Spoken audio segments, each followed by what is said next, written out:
Tampa Bay, Tampa Bay, Tampa Bay. Welcome to the Stay Woke Show with Dr. Michelle Williams and Walter Dunn. And joining us in the studio today is the COO of the Public Defender's Office for the 13th Circuit here in Hillsborough County, Mr. Rocky Brancato, who is taking his plunge for this prestigious race that's going to be happening in 2024. Good morning, Rocky, and welcome to the show. Good morning, Michelle. Thank you so much for having me. All right. Walter, how you doing this weekend? Man, I'm doing pretty good. Anytime, we can have some type of criminal justice advocate, especially somebody who fights for our community on our show is very exciting. I know it's exciting for our fans. It's exciting for our community. Here we try to put out the best information possible. So to have Rocky, it's an honor. Thank you for moving things in your schedule to be here. And just to be able to tell the community, why you want to run for the head public defender's office. Miss Julianne Holt has did a fantastic job holding it down for so many years. She's been a staple in our community, and now that position comes available, and a new person needs to take it. And we are so excited to have you on the show today because you're going to be able to tell the people why you should be able to take that seat. Well, and I appreciate the opportunity to do that. Yes, sir. We're happy to have you here, Walter and Rocky. Rocky, it's been an interesting week for me after I let people know that you were going to come to the show. And I think I felt like I was almost an employee of the Public Defender's Office, the way I was almost defending it, like, wait a minute, everything, is not everything. However, we do have some people that are skeptical about, not you per se as a person, but the office itself. And that's what I want my focus to be on. And any callers that want to call in today, the call-in number is area code 813-444-9588. Feel free to call in. The focus is the office itself, not the person that's running, not any candidate that's running. I want to talk about the issues that come from the office. And I had a lot of questions that came up this week for me, for you, regarding the office itself and not you. So that's why I wanted to distinguish that line and put that line up. This is not about Rocky Brancato, the person running for the office. This is about the issues that people think that are coming from the office that I want to address. And one of the questions that came up several times is people want to know, and they're actually watching now, people want to know, where does the funding come for the Public Defender's Office? I already know, but I want you to explain that, where the funding comes from, because people are wanting to know how the split comes from the pie when it comes to so that's the first question. I'll let you take that one. Most of the funding comes from the state, and we also seek funding from the county. And our funding's approximately just under $25 million, and the bulk of that is the state, about $22 million. Okay. And on the average, Rocky, I'm trying to remember all these questions right at the top of my head because I was reading them before we came on the show. The second one is, what's the average caseload per public defender at the office? It varies. And certainly as we went through the COVID time, we ended up losing attorneys during that time because people wanted to start working from home. You can't do that in this particular job. We serve the people. We are the first responders of the criminal justice system, and we showed throughout the pandemic that that's what we are. And we lost people because of that. The economy also shifted during that time. We would like to keep the caseloads at about 100 per person or less. It doesn't always happen that way. In the felony, most people have around 100. Misdemeanor, maybe more, 150, somewhere around there. We have the ability to bring in more attorneys, and we're certainly looking to do that. We've increased the salaries to try to be able to do that. So 2 years ago, our attorney started at $50,000. We start now at $70,200. And that may sound like a lot or a little depending on who you are, but when you're coming into the game with 6 figures of law school debt, it really is still a big barrier for us. Okay, that's interesting, because I knew that those numbers were high per the caseload per per attorney there. And the next question was, when it comes to the attorneys, like what incentives do you all offer the attorneys on mental breaks on certain cases that they have to that they partake in and that they're overseeing and that they're the attorney? Like, do you all have like a mental health day for the attorneys that are inside of the public defender's office where you say, look, today we're going to do this, or this weekend we have something planned for this? Because believe it or not, that came from some higher ups that want to know that question, that are watching the show right now. Like, is there a mental break day for your office to say, okay, sometimes cases can be overwhelmed, especially certain cases that you all see in your defending these defendants, because you don't know whether or not it's a defendant who is actually guilty of sometimes heinous crimes, and so they're just concerned about the mental status.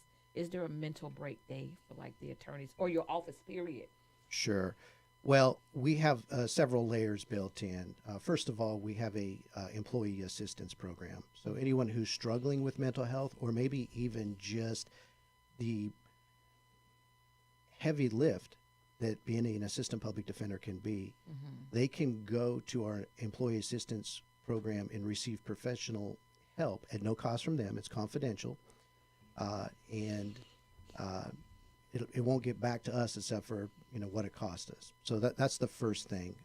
And sometimes we have to refer people there as well, because not everyone wants to avail themselves of such. Right. The other thing is, and this is a big benefit, a lot of people are not so much into benefits these days. They want more money, but we have excellent leave. We get both sick leave and annual leave, and people, attorneys, anyone in our office can take that. I had an attorney call me on Monday, and I was out with COVID at that time. And by the way, I've tested negative, so just letting you know that. But she just needed a break, and she called me and told me that. And she had a docket to cover and everything. And so I went to work to make sure that we had her stuff covered, and there was people who were gladly ready to do that. We have very much a culture of helping each other and trying to be aware of what people are going through. Okay, I'm happy that we're having this conversation, because there are a lot of misconceptions of things that happen over in the public defender's office, and I've had to use the public defender's office myself in a few cases that I've gone through, and I've had some pleasing things to say, and I've had some very displeasing things to say. But in this case, in this matter, my focus is the office itself. Now, I want to know how many times do you all have to, what's the cycle of attorneys that you have to either rehire, attorneys that are leaving, and attorneys that you have to, do you all have like a job fair where you say, hey, look at us, we need help? It's like, I want to know what type of recidivism that you all have when it comes to the cycle of losing and gaining attorneys over at the public defender's office. So it really dovetails with how the economy's doing. So back in 2000, 2008, when the market crashed, we had attorneys who they wouldn't leave the office no matter what. And as a result, people couldn't really get promoted because you get promoted when there's spots available. Right. You also get promoted based on your abilities as well. But if you want to get promoted to a chief position, we only have so many of those. And during COVID, what the private firms discovered is, hey, I can get on Zoom and I could take a look and see who from the public defender's office I would like to hire. Okay. And this is a catch-22. We have a great public training program. I know Lisa McLean got on here in your program and said that it's going downhill. She hasn't observed our program. She doesn't even know what it's about. But the bottom line is it's a catch-22 to train attorneys like we do. And then they can go into private practice and make more money. The other thing the firms learned was, you don't need infrastructure. We can let these people work from home. Okay, and I'm talking about civil firms, not criminal firms. You can't do that in a criminal firm. We're in court every single day. Right. And so they have a cost savings. They're able to pay more. And that's the struggle we've been dealing with, but we deal with it by being aware of what they're doing. We did have a job fair last month, and we're always hiring. We're always trying to find ways to recruit. We have a recruitment director, and there are certain people who come into this work because this is what they want to do. And then there's certain people who come here because it's a place to get trained.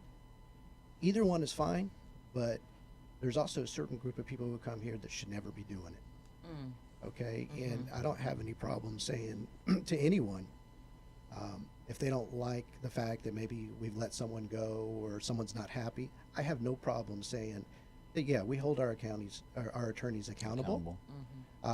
We treat them fairly, precisely because we represent such a population of black and brown people that's disproportionate, that really have no other voice but for us. I got a question. Go ahead. Rocky, we know each other. My advocacy is mainly geared towards the incarceration population in prison, the statistics for people going to prison. Can you please tell, the community, what recourse does a prisoner have when they feel, because we seen Andrew Warren, he created the conviction review unit.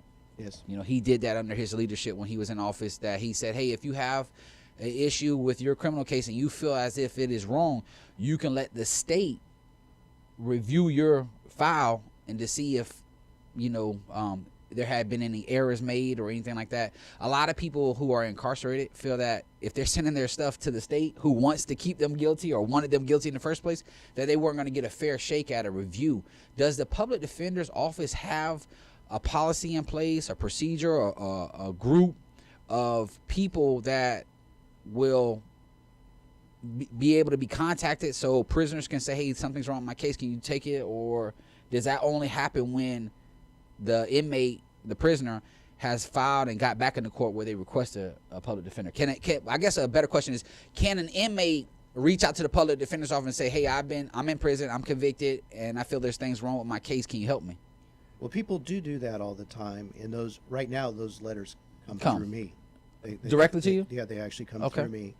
And not always able to do a lot on those particular cases. I'm just going to be honest with you. Chapter 27 is very specific as far as what we can be appointed to and how we get appointed. And the appointment process really starts with a judge. Right. Well, we know the prisoner has to file a motion and then have to have a court proceeding going on before he can file a motion for an appointment of counsel. We understand that. But what I'm saying is, Andrew Warren put a conviction review unit in place for anybody who was thinking that their conviction is wrong.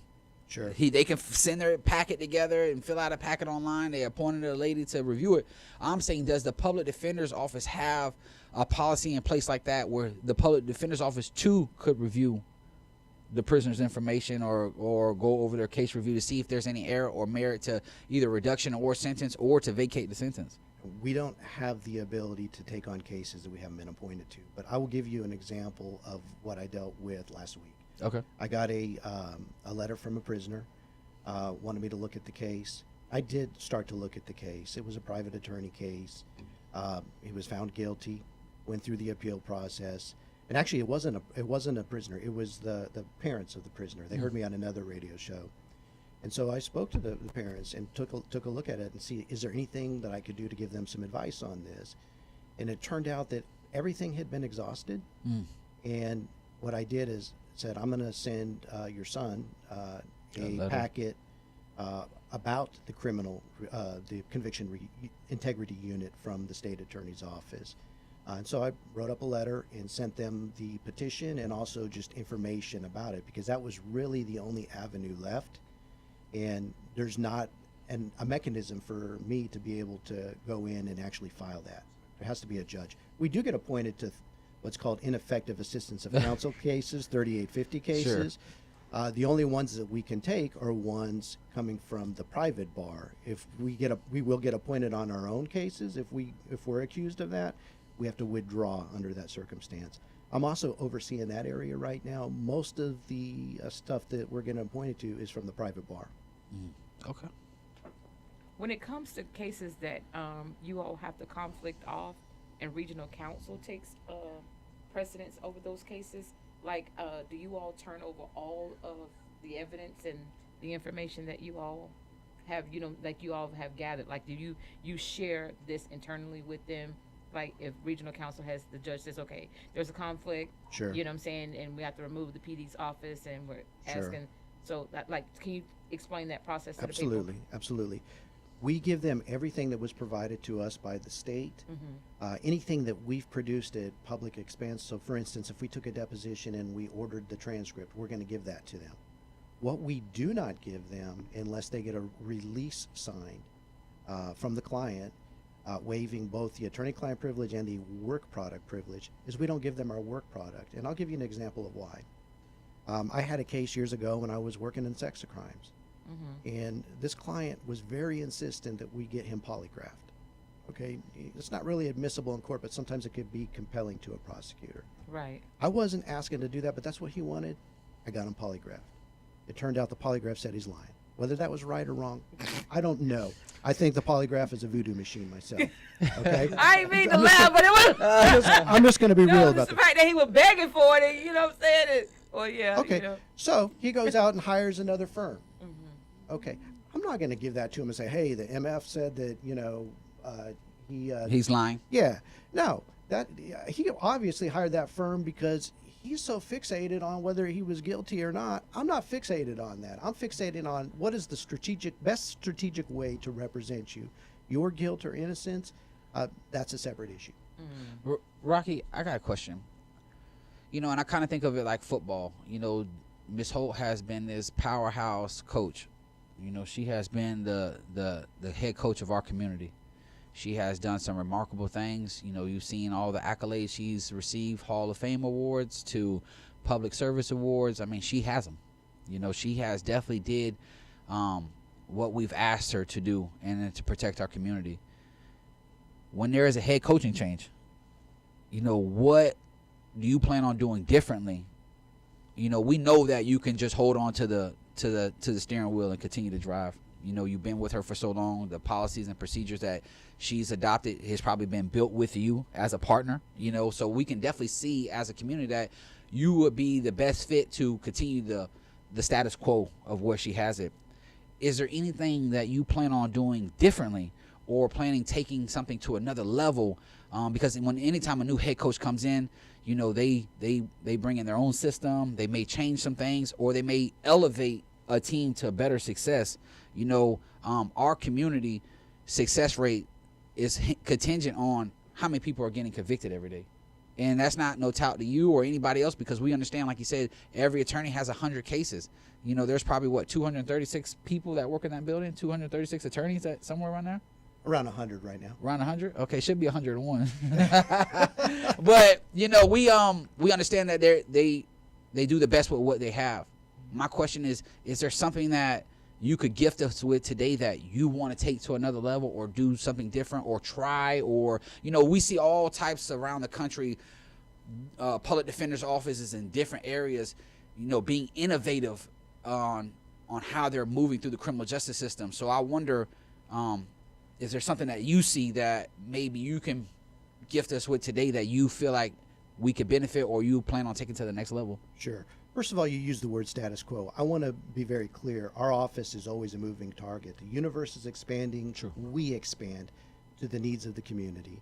And I've been a big part of that. Out of Sure. Ms. Holt's 30 years, I've been there 20. And as you might imagine, my footprint is very heavy there. I'm not going to go out straight out immediately and start changing things. I'm going to look at what needs to be done and change. I can tell you that Julie Holt and I are different people. We have different management styles. And so that's going to be the primary change that you see initially.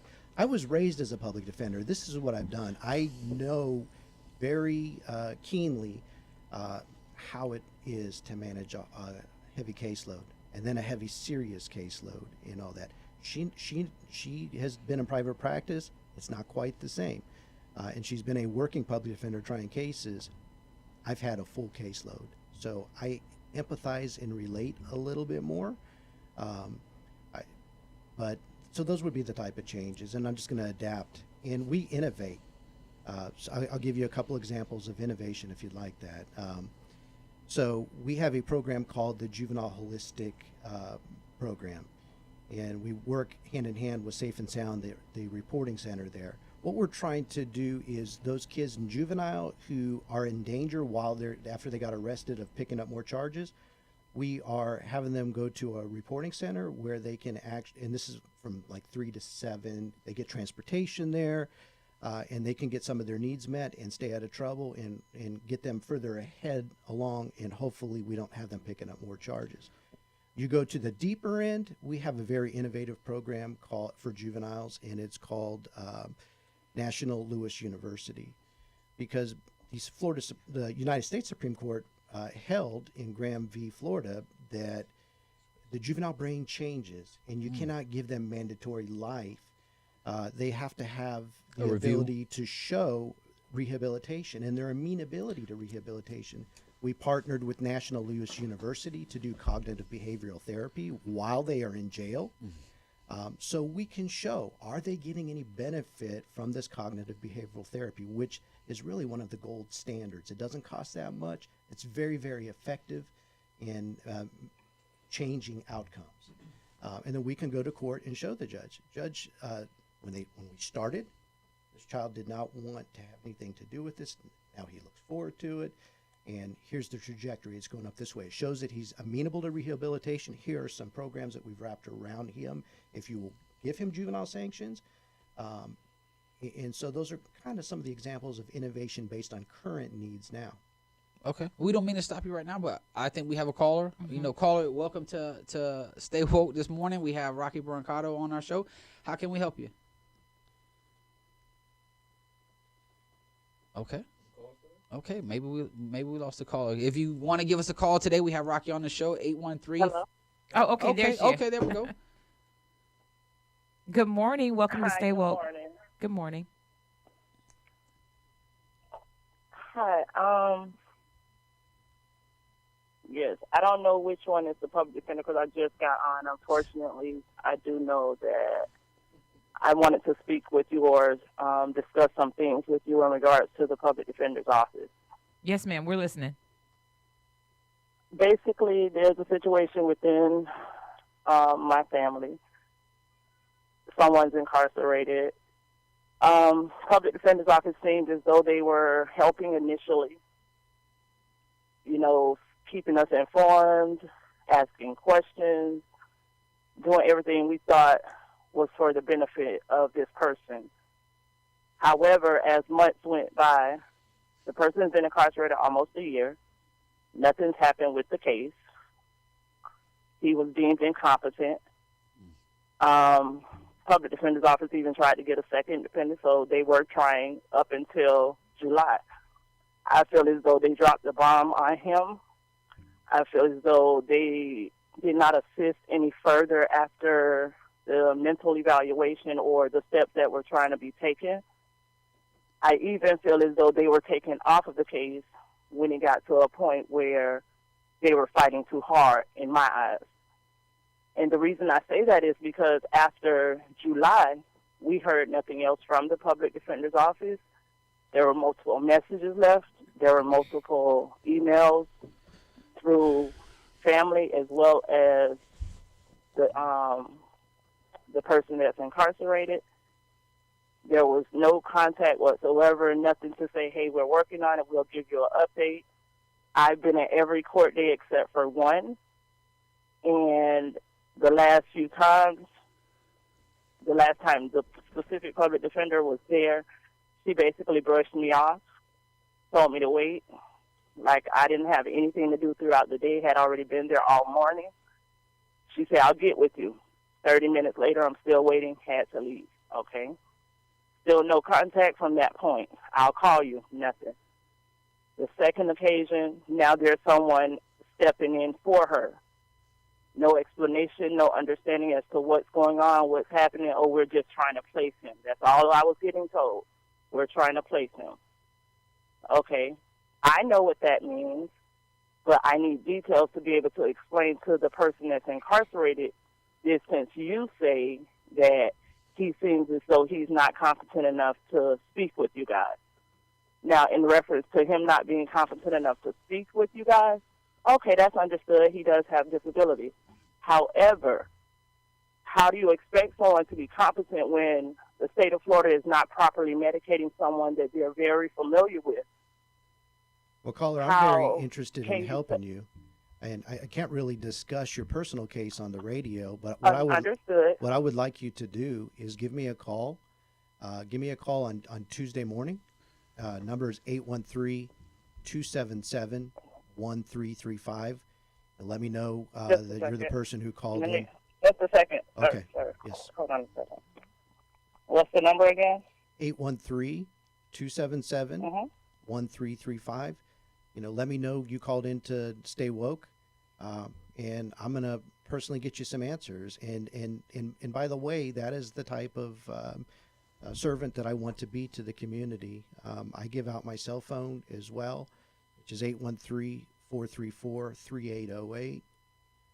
That's 813-434-3808, because I want to be accessible. Sometimes I can look behind the scenes and I can move the needle in the right direction. Sometimes I just have to have a very honest conversation that we're where we are right now. There's not a lot we can do, but let me try to educate you as much as we can as far as what's going on and see how if there's anything we can do. Okay, caller, I thank you so much for calling in, and Mr. Brancato has extended his hand of help and fellowship to you. Again, his office number is area code 813-277-1335. His cell phone number is 813-434-3808. And I hope that you stay in contact with the show. Please, my contact information is on Facebook. I don't hide behind a fake name. I'm Michelle Williams in person. I'm Michelle Williams on social media. My phone number also is 813-857-8170. And please let us know, and we'll do a follow-up regarding this issue with your loved one that's going through the judicial system. And I hope that this helps, and just know that, this is the type of leadership that I emulate, not just on social media, but in person also, and across the airwaves of our Stay Woke program. So thank you so much, caller, for calling in this morning. You're welcome. I greatly appreciate it. You're so welcome. Okay. All right. So this is the type of conversations that we need to have in this community. And this is, and all it does is take a second look at some very experienced eyes. Your eyes, you're more than 20 plus years in the public defender's office. So, we're hoping that you can put the eyes of experience on there. Because, something that my grandfather used to always tell me, y'all always going to hear me reference my grandfather. My grandfather, it was one of the most powerful men in my life. And my grandfather says that if a passenger is on a train and the conductor has to go through a tunnel, the passenger doesn't jump off the train because they're going through darkness. They wait to continue to see the light at the end. And that's what type of conductor that I want you to be. And Walter brought up some valid points. You're one that you're getting ready to take over the reins, potentially take over the reins for, Julianne Holt. And you want to come in with your own measures, like Walter saying, the head coach. But sometimes the head coach got to go against the grain of the other head coach. We're going to get back into that one in a few moments. We're going to pay some bills right now. We're about to take a commercial break, but in the studio joining us today is Mr. Rocky Brancato for his 2024 race for public defender. We'll be right back.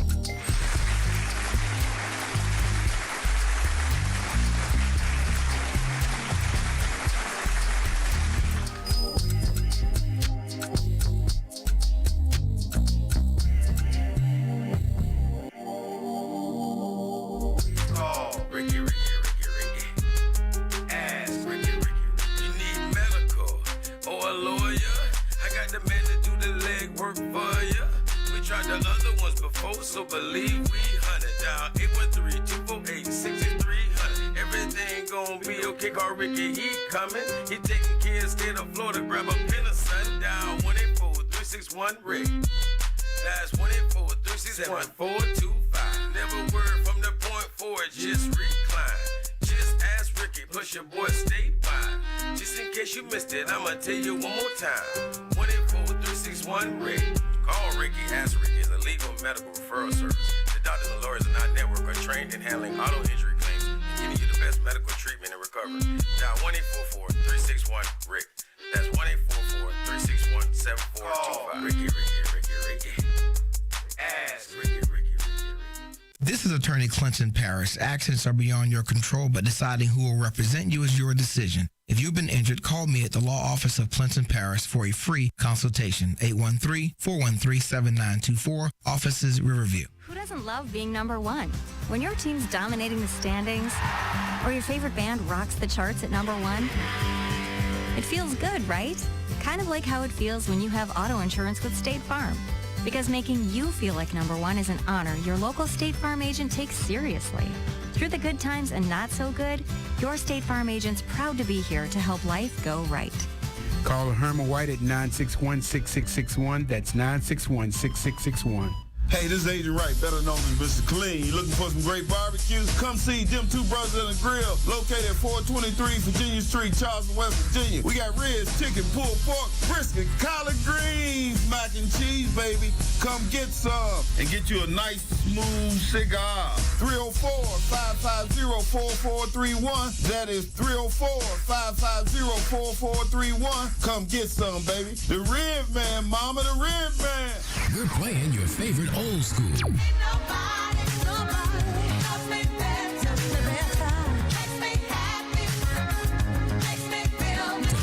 R&B.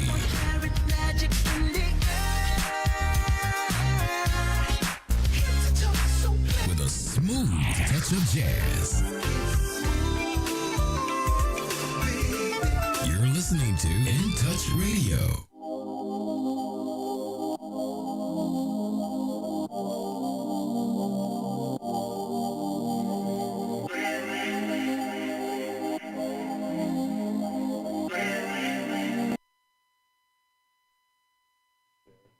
So we could really.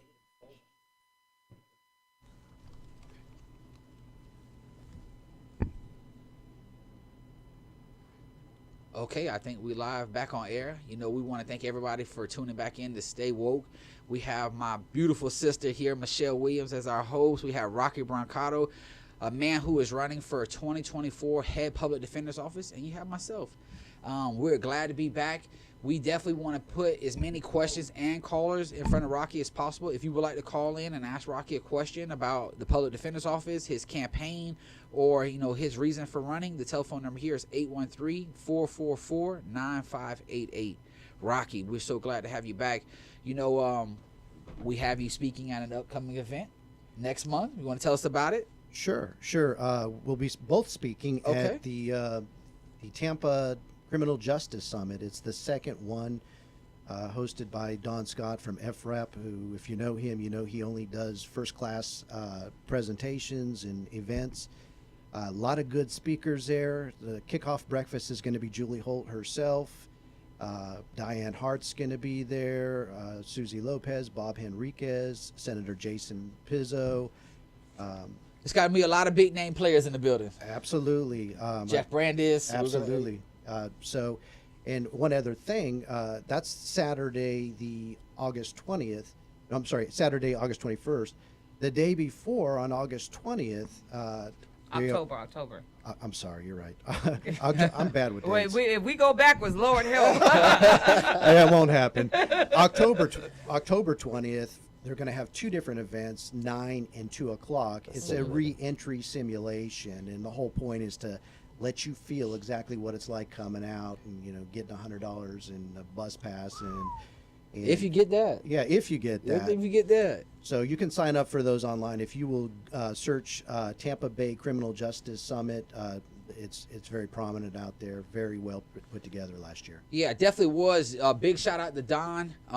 If you are looking for a great place to be involved in our community, you want to be able to meet some incredible people who are criminal justice stakeholders in our community, you can definitely go online for the Tampa Bay Criminal Justice Summit with Don Scott. There's still tickets available. There's seats going to be available. And just to be in the room with prominent people who make decisions or who are fighting for causes. I will be speaking there. Rocky will be speaking there. There's a lot of great speakers that will be speaking that day. And we will definitely try to put the message out on the criminal justice field. So just once again, big shout out to Don Scott. This is the second year he's having it. Can't say enough. Like you said, it was a first class event. There was food available. There was times where the press was there. It was just a good event, and now we're having it again, a second year. So I'm grateful that, he got good feedback to put out another event. Like you said, the day before the big kickoff is a simulator for you to be able to walk through on what it's like to be released from incarceration. And sometimes people need to get that real feel to really be engaged in the fight. A big thing, Rocky, I've said it on the show. I've said it with past people who are running for positions. I've said it to judges. The state of Florida leads the nation in sending juveniles to prison. It's one of the biggest things that I speak about when I go to the universities, that Florida is taking children off of the street and then putting them incarcerated, and they are getting a different education. And if there's any advocacy work, when we had Freddie on the show from Safe and Sound, we know how important it is to reach juveniles. My question for you is, what real target do you have in place to, reach our juveniles? Is it going out to more community events? Is it the public defender's office taking resources and throwing a juvenile event themselves? Is it reaching out to the Bucks maybe with their social justice, that they give out $1 million every year for social justice? Maybe we could partner with the Bucks to do something for juveniles. Free tickets, maybe come out and meet the players. Is it going to speak at more high schools? How can we attack our juvenile population so we don't have to contribute to that overall number of sending juveniles to prison? Sure, and it's all of the above, and we've done all that, including the Bucks. So through Safe and Sound Hillsborough, we have a youth and gun violence committee, and I was involved as the vice chair of that and designed a mock trial. I designed it. We partnered with the other agencies, the Sheriff's Office, Tampa Police, the State Attorney's Office, Community Advocates, University of South Florida. We took that into schools, and when I'm talking about schools, I'm talking about alternative schools, North Tampa Alternative, which is now North Tampa Epic, schools like that. We took it into community centers, Grant Park. We were there at nights and weekends, getting the kids trained up to be the actual players in the mock trial. And the whole point was to try to change, and actually, Michelle, you were there. Mm-hmm. Back then it was Mark Ober. Yeah. We were all going into the schools at that time. But the whole purpose was to move the needle in thought processes. And I know it's something that you're doing because I've seen your page. You're trying to change the thought processes. What we learned is a lot of kids, they're possessing guns because they feel like they need it for protection. They felt safe in their schools based on the polling we did through USF. But the whole point of the simulation we did was it was a young man who was on his way to get a football scholarship at Alabama, some of the big schools, and because he was carrying a gun and encountered some other kids from a different neighborhood and a gun went off, he's never going to be able to do that again. He survived. One of the mock trials we did, the Bucks came in and actually sat with the kids and all that. And so we do a lot of stuff in the community through Safe and Sound. We've had events at pretty much everywhere, and that's definitely important. Yeah, our juvenile population is it's moving at an alarming rate. For the kids going to be in incarceration. I'm real big on education. I'm real big on getting the message out there. I believe you can connect with children from bad areas, from good areas. When you put the information out, most children don't know the 1020 life statute. So if I want to carry a firearm, if I possess it, I fire it, or I hit somebody, these are the sentences that are a mandatory that a judge has to give you. There's no discretion on taking that away. And a lot of children just aren't educated. So they see these, social media posts or videos or whatever is contributed to them thinking that it's okay to carry guns. But a lot of children don't know, if I fire this gun and I actually hit you, that I could be looking at 25 to a life sentence. So I can throw away my whole life because I made this one decision. And it's just so important, from the work that I do, the work that you do, Safe and Sound with Freddie Burton, getting the information from USF with Dr. Heidi and all these people who can get us the statistics on what is happening in our community. So, I would just like to push for that as well. I would like to continue to back and support those who want to target our youth, because I believe if we can slow down our youth, we can slow down the overall numbers.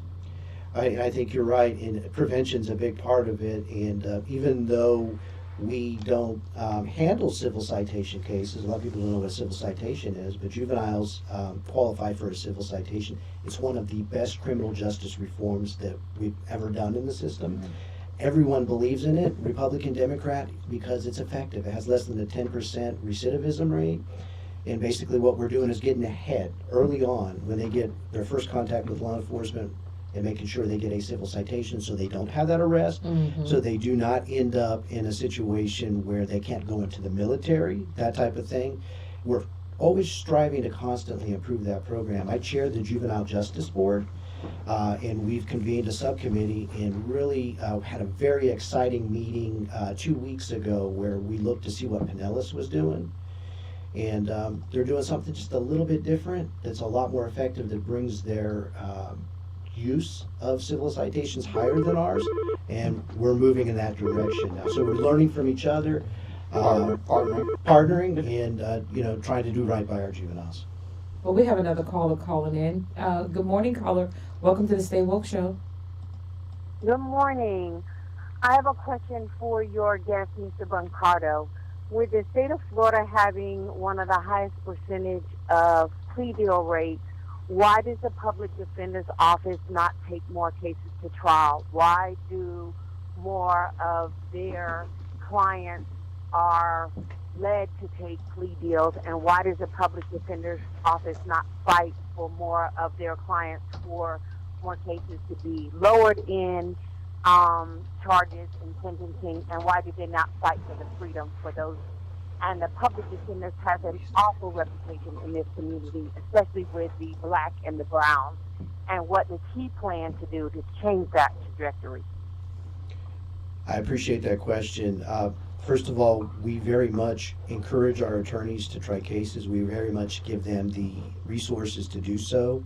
We have the ability to hire experts. We have investigators. We have social workers to do mitigation and all that.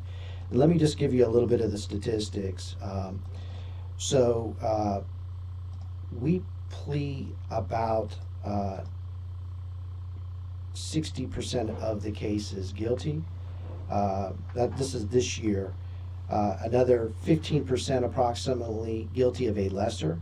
About 10% of our cases get dismissed totally, and about 10% go into diversion. Now, of the cases that we try, we do have good success rate. 45% of the cases are convicted as charged. Another 25% are convicted of a lesser, and then about 30% are found not guilty.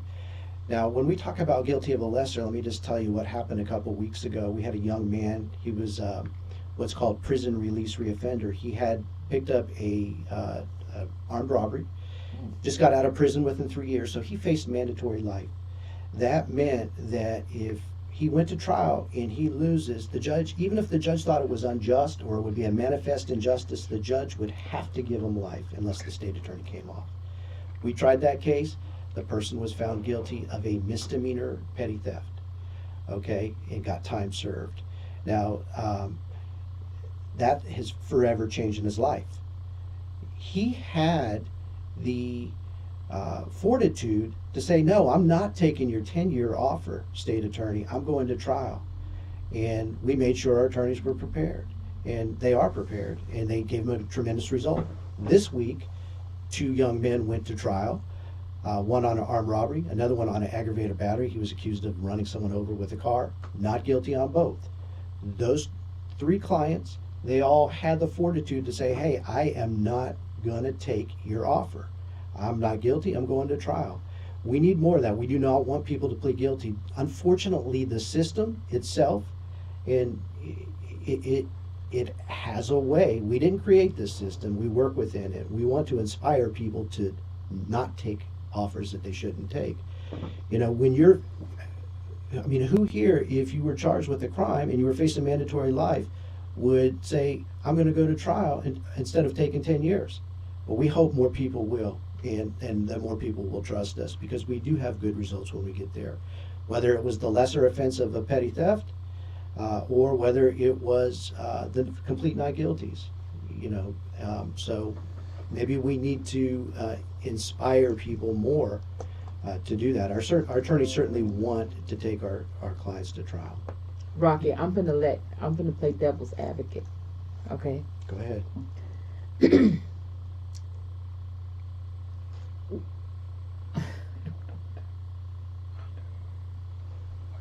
I hear you. I hear you loud and clear. But the unfortunate thing is, you nor Miss Hope know the demeanor of some of your employees that work for your office. And I've been in the courtroom and just sitting on the other side of just there for one case, but seeing the actions of your attorneys in place. And some of their actions can be downright dreadful and heart-wrenching. And some of them don't have the client's best interests at heart. And that bothered me.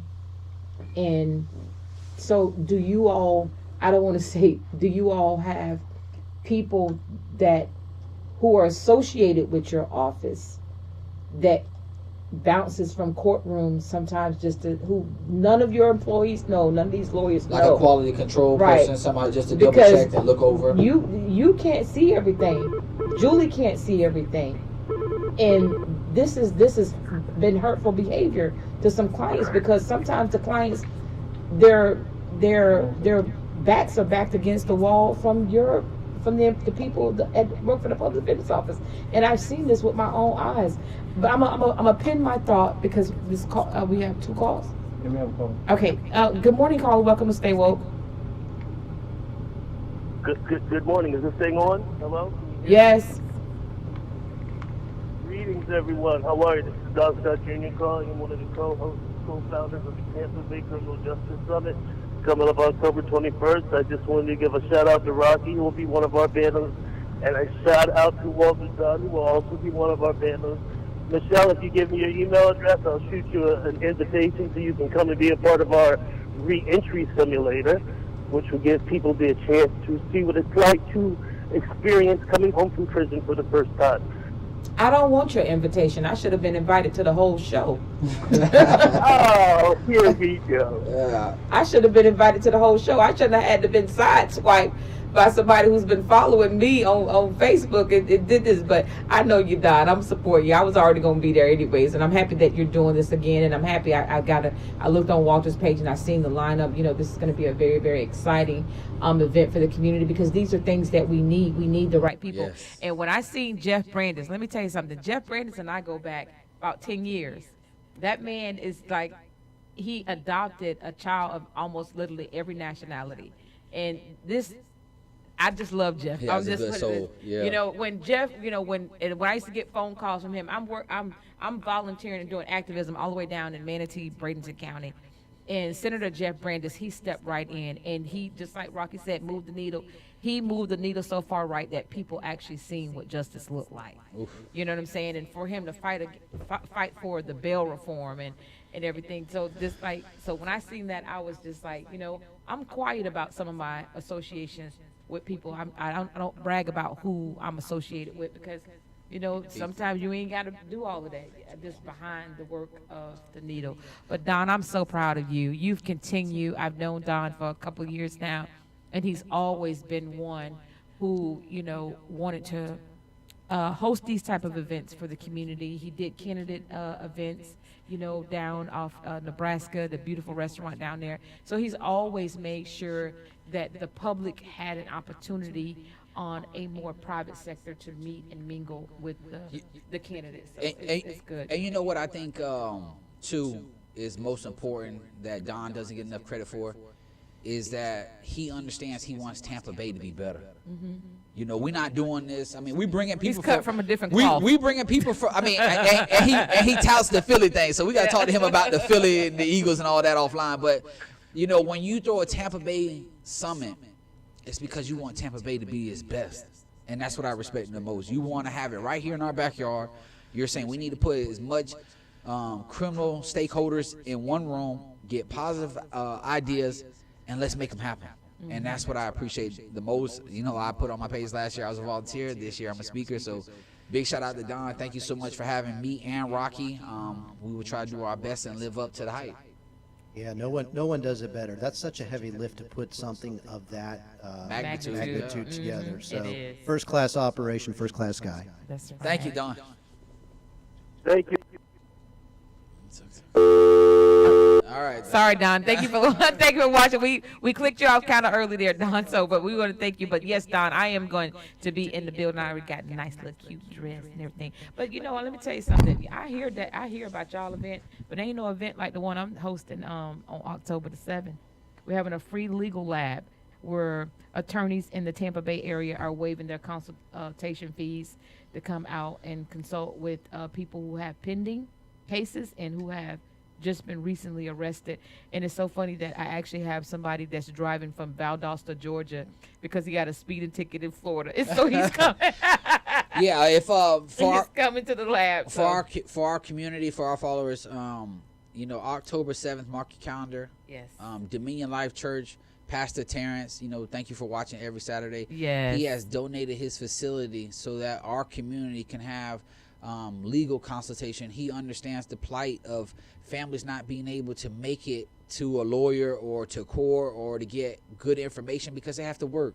So it's hard to people to push their schedule to get to a lawyer's office or, with child care and other issues. But October 7th from 12 to 3, Dominion Life Church is giving their facility so the community can meet with lawyers and get a pro bono legal consultation. So if you have criminal, you have family, you have civil, you have auto accidents, personal injury, you're going to have a lot of lawyers in there, and that's going to be donating their time to helping out people in our community. And Pastor Terrence, I can't thank you enough. Yes, I said what you. That's a real hand to fill. That is. Look, when God put his hand on Pastor Terrence's shoulder and say, "Job well done, that good and faithful servant." I just got chills. So I'm just, because that means something. A lot of people don't understand that when God touches you and say, "Job well done, that good and faithful servant." And the thing is, we right here on In Touch News on our Stay Woke show, we put it out maybe 6 shows ago about, we need attorneys to sign on. I cannot thank the attorneys that were reaching out to Michelle and I and say, hey, put my name in the hat. Put my name in the hat. We had Christina Edwards here last week. Hey, put my name in the hat. Let's make it happen. People that want to be involved in our community, show good faith, and support us. So for all the other attorneys that do sign in or reach out to us, please, if there's time or some availability for you to come out, donate a couple of your hours. Whether we reach one person or we reach 100, we just appreciate your time, and it's something that Stay Woke was able to partner with Dominion Life Church, and just something good for our community to try to get the best information, to try to get them some time where they can get correct information, whether attorneys take on cases or whether they turn into a client. We just appreciate the opportunity. So that's something that Stay Woke is throwing. Michelle and I on October 7th at Dominion Life Church. You can go to my Facebook, you can go to Michelle's Facebook, you can go to our other social media outlets where it's on for people to be a part of. And they better get ready to be bombarded, because I told Walter I was super excited when him and his girlfriend put together the flyer and they shot it over to me, and I was just like, Walter, this is at the nick of time because Facebook said I had a $53 credit for advertising. I'm getting ready to advertise the flyer to get more people. And one thing I love about Facebook marketing now is that we get to target the zip codes that we want the people to come to. I'm talking in all of Florida, you know what I'm saying? Because you never know. These attorneys, an attorney for Florida represents Florida. Yeah, they're not just they're just not practicing. County, right. Yeah, they're Florida. So like the young man reached out to me when I shared the flyer, you know what I'm saying, on another platform. He immediately called me just like, I got a speeding ticket coming through Florida. And I was just like, come to the lab. And he needs to come because, I think that he may be, an habitual may be thrown on him. So, that's, I told him, I say, hey, look, 5 years. You got an opportunity to sit with some phenomenal attorneys come October the 7th. So, Rocky, that was one of the things that I, in my activism, and I shared this story on air and with Walter, what made me start the Ash Shell LLC Criminal and Social Justice Referral Network. And I get teary-eyed because where the Florida bar didn't want me to be a qualifying provider because I was a felon. It was Monica Bible at the Florida bar who says absolutely not. What she has is not only phenomenal, but just something in my gut that tells me she's going to do what she says she's going to do. So in 2018, I had my launch party downtown at the Attic, and attorneys and judges showed up that I didn't even know knew me because they had heard about what was happening. And I was conversation. I was so happy that they came, and then law firms started stepping up to the plate saying, we want to be a part, we want to qualify.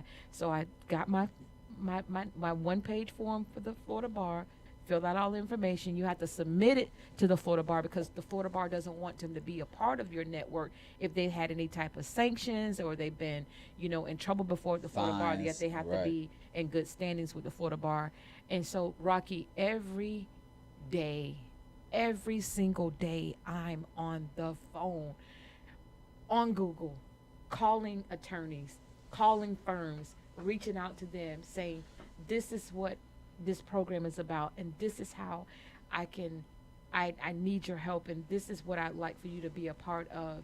And how the Zoom calls, sometimes I'm on there, my Zoom calls, my highest Zoom calls, I had almost 304 people on my Zoom calls, and that was attorneys and paralegals throughout the state of Florida who were so interested in what I'm doing, because like Walter said, this isn't about me, this isn't about Walter, this is about us filling in the gap and being interceders, stopping cases before they even get to the courtroom where a person has to say, oh my God, I made this one terrible mistake in my life, and now 5 years down the line, that conviction or that plea deal has gotten you in some type of trouble, and now it's on your background, and then you only have that one in a lifetime opportunity to have that one expungement from your record. And life happens to people. You never to know, but just so you know that we're talkers of. We not only talk the talk, we walk the walk. Right, no doubt. I know that about you. Right, both. And big shout out to Bible for giving that Monica Bible. Yeah, thank you, Monica Bible, for taking that chance. But there are so many attorneys that know my story, or judges that come on the show, or people that's running for places, and I'm a person that has to be where my heart is at, and my heart is from what I've been through, my experience, and what I've went through, that I know where we need the most help. Yes. And Rocky, with us in the show right now, you are our biggest piece, man. You are, I mean that, you have to support all leaders who are fighting for the right cause. If there's anything that you want to say to the audience, to our community before we end on why they should select you for the 2024 candidate, why they should cast your name on that ballot, please go ahead and tell them why you're the best fit for the Public Defender's Office. Sure. Public defending and indigent defense is all I've ever done. And I've been part of building this office. I know the resources out there. I know what's out there, the programs. There was some misinformation put out by Ms. McLean last time about mental health courts. She said only people with no prior record can go in. We have people with very serious records who went in, and I'm the one who knows that. It's designed to help people deal with their mental illness. And people have mental illness at all different levels. But you can look for me at voterockyforpd.com, and I would appreciate your vote, and I'm ready to lead from day one. All right, guys, you have tuned in to another wonderful episode of Stay Woke with myself, Mr. Walter Dunn, and Mr. Rocky Brancato, who's running for the Public Defender's, one of the highest offices here in Hillsborough County in the 13th Circuit. Rocky, thank you again for joining us on today's episode. And thank you to DJ, the engineer, Avalanche. He's our trainee. Okay. He's in our training in Big E. Thank you so much. Every weekend you've been here. Thank you so much.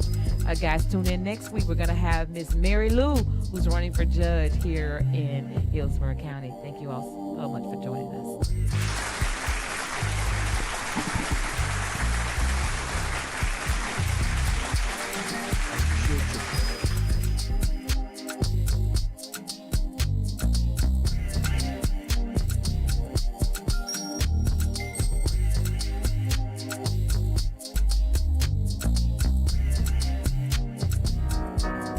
love so good. I got to testify. Listen. You're some kind of royalty.